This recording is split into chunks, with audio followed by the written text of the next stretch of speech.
Il est peut-être la voix la plus entendue en France, mais vous ne le connaissez pas. Et même si vous le connaissiez, vous auriez du mal à reconnaître sa voix, puisqu'il est ce qu'on appelle une voix caméléon. Ce comédien, qui s'appelle Pierre-Alain de Garrigues, a travaillé pour un nombre incalculable de marques, mais il incarne peut-être l'ancienne école. Et oui, car les publicitaires ont de plus en plus tendance à se tourner vers les doublures des voix connues du cinéma ou des séries télé. Et c'est presque un autre métier, comme vous allez le découvrir auprès de la voix française d'Eva Longoria, Odile Schmidt. Alors si vous êtes tenté un jour d'épouser ce métier, sachez que d'abord il est assez rémunérateur, puisqu'il faut compter entre 400 et 600 euros le spot, c'est quand même pas mal. Eh bien c'est pas pour autant un métier très facile, comme vous l'explique Dicia Hayat. Take one. In a world where laughter was king. No in a world, Jack. In a land that... No in a land either. In a time... I don't think so. In a land before time. No. A girl. No. Two girls. No. You're fired. You're fired. No, you're actually fired. I'm fired.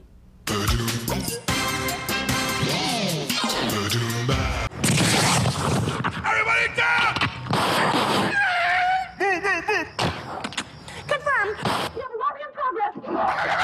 Bon, c'est sûr, tout le monde n'est pas Michael Winslow, l'homme aux 10 000 effets vocaux de Police Academy. Mais rassurez-vous, nous aussi en France, on a des voix caméléons. Et surtout dans la pub.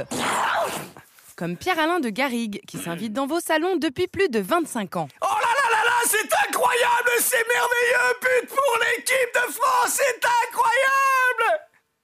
Coca-Cola, on parle tous football. De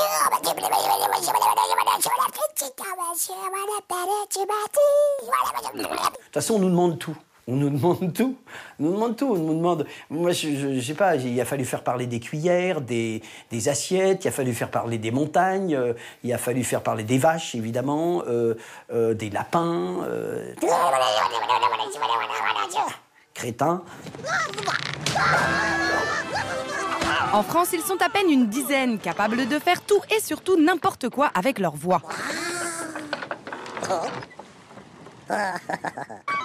Et pour atteindre la terre promise où vit cette élite de la pub, il faut beaucoup de talent, du travail et parfois un petit coup de chance. Pierre-Alain, par exemple, était musicien. Un jour, il enregistrait en studio quand tout à coup...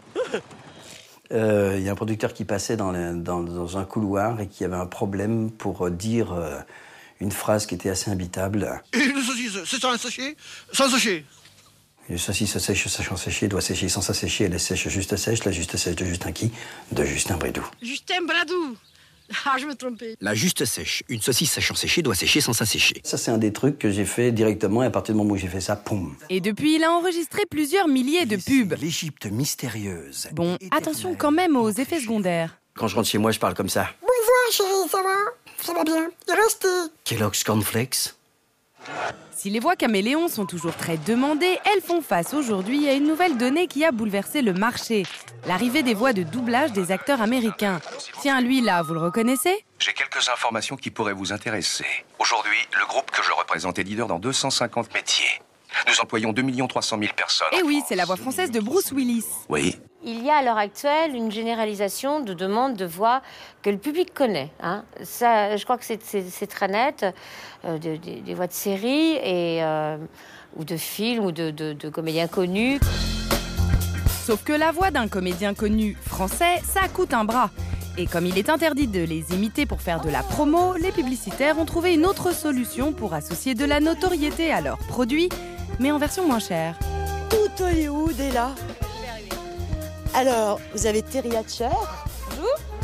Jennifer Aniston. Bonjour. Angelina Jolie. Bonjour. Et là, Robert De Niro. Hello. Et ceux qui ont le vent en poupe depuis 5 ou 6 ans, ce sont surtout les doubleurs de séries, comme Odile Schmidt. Alors, je tiens à dire à tous nos invités que mon utérus n'est pas négociable. Et dorénavant, quand tu voudras faire un truc comme ça, tu m'en parleras d'abord, ok? Odile, c'est Eva Longoria dans Desperate Housewives. Je ne vous cache pas que depuis le succès de cette série, les portes de la pub se sont rouvertes. Et nos yeux attirent tous les regards, parce que nous le valons bien. Des fois, on me demande de faire pas forcément la voix type, parce que de toute façon, sans l'image, moi j'ai un peu de mal, mais en tout cas, dans le style 2. Nouveau Chevrolet Orlando? The United States of Family. Un style quand même très proche de l'original. Mais peut-elle utiliser cette voix comme elle veut? Et en plus, vous roulez en Chevrolet? Ma voix, c'est ma voix. Je ne suis malheureusement pas sous contrat. J'aimerais bien, mais non, ça se passe pas comme ça dans le milieu du doublage. Ça se passe pas du tout comme ça. Personne n'est sous contrat. Avec ses chaussettes si sales. C'est parti. Elle peut donc travailler pour n'importe quel annonceur, pour de la lessive par exemple. Ariel liquide avec Actilift élimine la saleté incrustée. Et si elle ne s'y refusait pas, elle pourrait même le faire pour des sites de charme. Mais ce qui est encore plus étonnant, c'est que l'annonceur peut lui aussi changer une voix, aussi connue soit-elle, et du jour au lendemain. Plus jamais.